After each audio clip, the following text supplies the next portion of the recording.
ചായക്ക് ഇന്ന് പലഹാരമായിട്ട് എന്തുണ്ടാക്കും എന്നാലോചിച്ച് ടെൻഷൻ വേണ്ട. ഈ പലഹാരം ഒന്ന് ട്രൈ ചെയ്ത് നോക്കുക. അവിൽ കൊണ്ടൊരു പലഹാരമാണ്.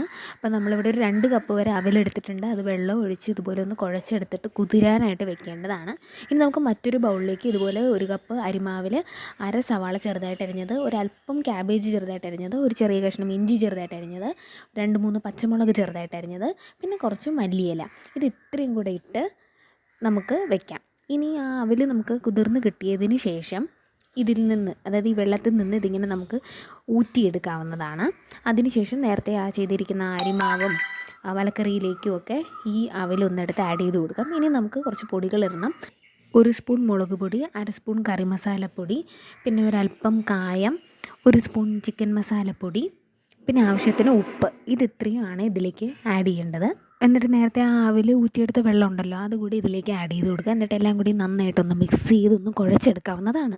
ഈ ഒരു രീതിയിൽ ആ മാവ് കുഴച്ചെടുക്കേണ്ടതാണ്. ഇനി നമുക്കത് ചെറിയ ചെറിയ കഷ്ണങ്ങളാക്കി എടുത്തിട്ട് ഇഷ്ടമുള്ള ഷേപ്പിലും വേണമെങ്കിൽ ആക്കിയെടുക്കാം കേട്ടോ.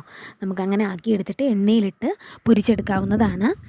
ഇത് ചായക്ക് പറ്റിയ നല്ലൊരു പലഹാരമാണ്. ഗസ്റ്റൊക്കെ വീട്ടിൽ വരികയാണെങ്കിൽ അവർക്ക് കുറച്ച് വെറൈറ്റി ആയിട്ട്, എന്നാൽ അവർക്ക് നല്ല ടേസ്റ്റ് തോന്നുന്ന രീതിയിൽ പലഹാരം വേണമെന്ന് നമ്മൾ ആലോചിക്കും. അപ്പോഴൊക്കെ ഉണ്ടാക്കി കൊടുക്കാൻ പറ്റുന്ന നല്ല പലഹാരമാണ്. കുട്ടികൾക്ക് വൈകുന്നേരം ഒത്തിരി ഇഷ്ടമാവും. അവർക്ക് ചായയുടെ കൂടെ കഴിക്കാനാണെങ്കിലും മുതിർന്നവർക്കൊക്കെ ഇഷ്ടപ്പെടുന്ന ഒരു പലഹാരമാണ്. ട്രൈ ചെയ്ത് നോക്കണേ. ബൈ.